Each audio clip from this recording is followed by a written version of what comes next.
Winnipeg police busted up an interprovincial organized crime group. One they say targeted Indigenous and northern Manitoba communities with illicit drugs. And now, as a result of this operation, police have seized a huge amount of drugs and guns.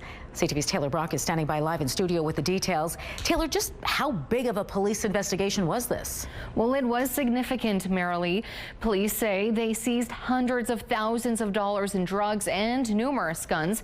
It's all part of what they call Project Low Key, a 9-month investigation spanning multiple provinces and law enforcement agencies. Police say the investigation began in Manitoba in May of 2024. It targeted a sophisticated organized crime group based out of Toronto that trafficked drugs across the country, including in Winnipeg, Sandy Bay First Nation, and other First Nation communities.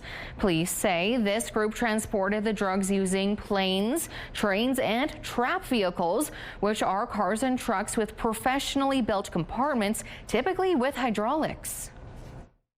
They were able to acquire numerous forms of fraudulent documentation in order to travel on airplanes and trains commercially with large amounts of drugs on them, and some of them one was wanted for murder and attempt murder. And being on a most wanted list and still being able to travel through the country freely is pretty sophisticated. Multiple search warrants were carried out across the country, including at 4 Winnipeg homes. They led to the seizure of about $891,000 worth of drugs. Police also seized over $50,000 worth of firearms and magazines and $280,000 in cash. How many people have been arrested, Taylor? 9 people, Marilee. This includes 2 from Winnipeg and 1 person from Sandy Bay First Nation. 6 others were from Toronto and 1 was an American from North Carolina.